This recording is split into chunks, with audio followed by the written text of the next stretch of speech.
Hey guys, it's Aaron from Team Endgame, bringing you another set review on G-BT10 Raging Clash of the Blade Fangs. This set review is going to go over the Royal Paladin cards that are inside set 10. Once again, there's a very minimal amount of Royal Paladin cards this time around, so it will be a very quick one.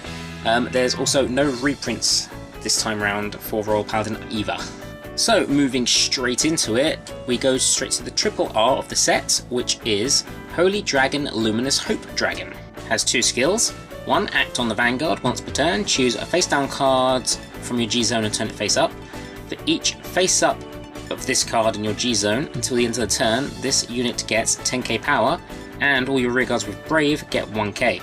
Second skill, Brave, when this unit attacks, if you have two or more face up cards with the Brave ability in your G zone, search your deck for a grade 2, call it to the rear guard.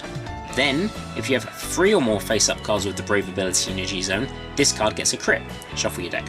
So I'd say probably the most appealing part of this card is that it can get a crit, but it requires you to have three or more face up cards with Brave to do so. Now, as far as I'm aware, it's Luminous Dragon, Brave Lancer, and Clotinus. That makes it especially hard to get off the three or more face up Brave cards efficiently while striding, since you would need to go into a Brave card that flips a Brave card and then go into this on your second stride in order to get the crit. However, Clotinus and this card don't activate all their abilities if you go straight into them, and secondly, Brave Lancer is a GB3, so again, you don't get all the abilities if you go straight into it. This means that this, if you want it to get the critical, it's going to be your third stride, which slightly impacts the card in my opinion. You want to be able to pressure them as quick as possible, not wait to your third stride just to get a crit, by which point it's probably not necessary. I personally think the best thing about this card is that you can give all your Brave cards 1k for each Luminous Hope in the G zone. So in that sense, you can technically go into this on your first stride, just give your field a 2k boost per column, give your Vanguard 10k, because why not? Because there's no restriction on going into him first or second. It just means you don't get a crit and you don't get to call a card through its second skill. Depending on what your hands is like and what your field's like, I guess you might do that, but I still think the Fides is probably your first stride in most Brave decks. Late game I think it's a better card since the 1k power on the Brave card stack, so essentially you can get 1k to all units, and then 2k, and then 3k, etc. I think that's the best thing about this card, though I still think it pales in comparison to Brave Lancer that can help pull off multiple attacks, which is probably a better answer to a late game push. Overall, I think it's mediocre, unless I'm missing something, but I think it's going to be too slow to use and you have better options in terms of Fides and Brave Lancer. I suppose the only thing I can say is that you'd go over Brave Lancer is if you don't have any counterblast left, since this card does not counterblast. So that was our only triple rare in the set. We get no doubles, so we go straight to rares. So first up for rares is Holy Dragon Attract Rune Dragon. Skill, act on the Vanguard, once per turn, Brave, counterblast 1, search your deck for up to 1 grade 2 with Brave, call it to the rear guard and shuffle your deck. A pretty simple skill, really, nothing much else to say about it. Counterblast 1 to get a +1, it's not too bad. You do have to have Brave to activate it though, which is kind of unfortunate. Nothing too overwhelming, no extra power. I don't honestly see it being run. You're still better off using Fides in my opinion for a first stride, and late game you have a lot of better cards to go into than this. It does however have Brave, meaning that if this is your first stride, that means that Holy Luminous Dragon actually becomes better since you have the cards to do the skills.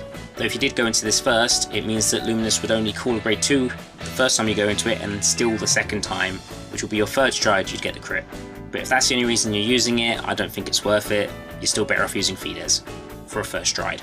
I can't see it being run. Next rare is Knight of Encouragement Harbon. It's a 6k grade 1, Generation Break 1 on the rear guard. When your grade 2 unit with the Brave ability is retired from the rear guard or Guardian Circle, you can Soul Blast 1 and retire this unit. If you do, return that card to your hand. I honestly don't know about this card. I mean, I guess it's to get any of your grade 2s back that do effects, and grade 2s are obviously important in a Brave deck. I suppose it really helps the cards that have on-call abilities, since you can use those, then intercept. Since it is retired from the Guardian Circle, you can then retire this to bring it back to your hand, ready to use next turn. I suppose that's really its only practical use. It's not a bad card in that sense, I guess.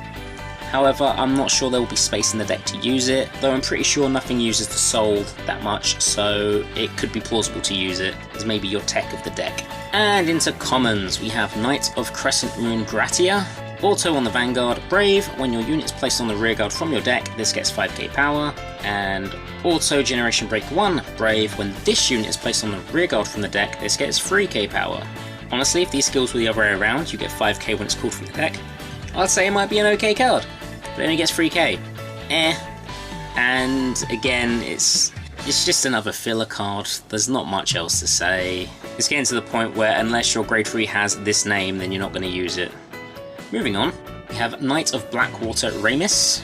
So continuous on the rearguard, Generation Break 1 and Brave, this gets 2k power. Auto, when this unit is placed on rearguard, if the number of cards in your hand is 1 or less, this gets 4k until the end of the turn. So I quite like the continuous skill, goes up to 11, that applies to both players' turns, which is quite nice. It's very minor though, as I don't think it really impacts in any way.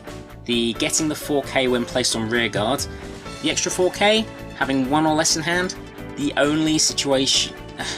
I mean, it is Brave, so I suppose it's plausible, but I don't know if it's going to make much of a difference. I suppose you can still call it a Brave Lancer, so once you've discovered the card, you'll have 1 or less, it'll get the 4k, that's fine, so it goes up to what? 13 plus 2, 15.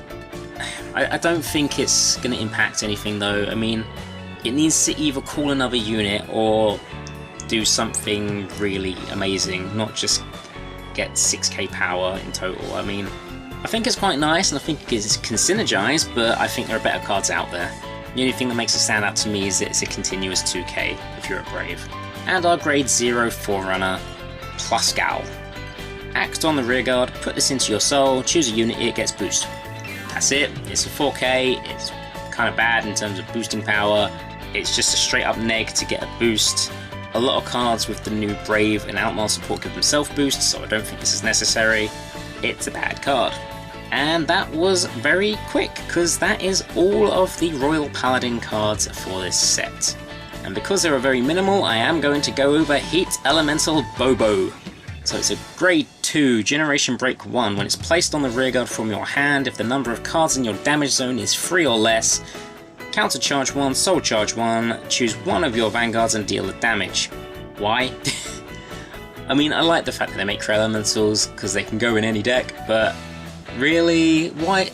Like, it was nice, it was nice. Place on rearguard, cool, number of damage 3 or less, cool, counter charge, soul charge, awesome, deal the damage. Why? Limit Break's dead, it's not needed to deal the damage, otherwise it would have been good.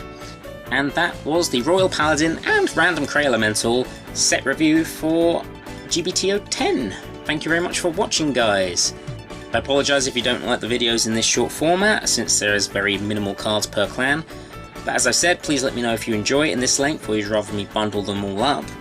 Keep an eye out for the next episode where I'll go over Gold Paladins, and then after that Mike gets his fun with all 3 of his clans. Until then guys, please feel free to like, comment and subscribe, follow us on Facebook, and we'll see you guys later.